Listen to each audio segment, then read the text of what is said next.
আসসালামু আলাইকুম এভরিওয়ান, সবাই কেমন আছেন? আই হোপ সবাই ভালো আছেন। আমরাও আলহামদুলিল্লাহ ভালো আছি।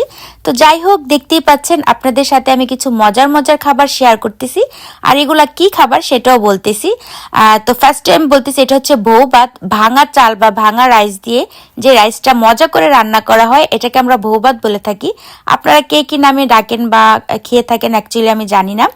এখানে আমি রান্না করেছি বউ ভাত, তারপর হচ্ছে যে দেখতে পাচ্ছেন গরুর মাংসের কালো ভুনা, তারপর হচ্ছে লাউ পাতার শুটকি পাতুরি, যে কালো যেটা লাউ পাতার শুটকি পাতুরি, তারপর বেশি করে পেঁয়াজ মরিচ দিয়ে ডিম ভাজা, তারপর হচ্ছে ইলিশ মাছ ভুনা, লেবু কাঁচামরিচ পেঁয়াজ, এই সবগুলো খাবার একসঙ্গে এই বউ ভাতের সঙ্গে মিক্সড করে খেলে খুবই মজা লাগে। জানি না আপনারা কে কি এগুলা খান কি খান না। তো আমরা যারা বাংলাদেশের মানুষ, ম্যাক্সিমাম মানুষই বাংলাদেশের কিন্তু এই খাবারগুলো খেতে খুবই পছন্দ করে, আর আমরা এটাকে বউ ভাত বলি। আপনারা কি নামে ডাকেন অ্যাকচুয়ালি আমি জানি না। তো যাই হোক, আমার হাজবেন্ড এই খাবারগুলো খুবই পছন্দ করে।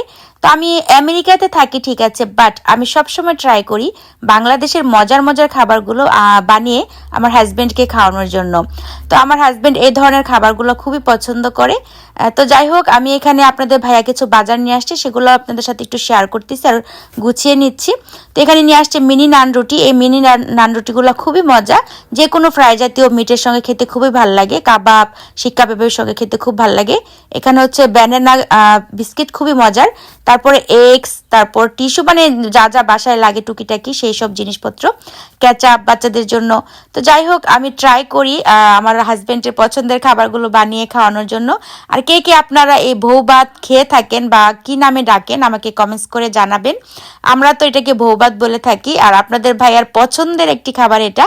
তো যাই হোক, আমি ট্রাই করি আমার হাজবেন্ডের পছন্দের জিনিসগুলো সবসময় বাসায় রান্না করে খাওয়ানোর জন্য, যেন সে বাংলাদেশের খাবারগুলো বেশি মিস না করে। আমি তাকে এখানেই খাইয়ে ফেলি। তো যাই হোক, ভিডিওটি ভালো লাগলে সবাই লাইক কমেন্ট শেয়ার করবেন। আল্লাহ হাফেজ, থ্যাংক ইউ ফর ওয়াচিং।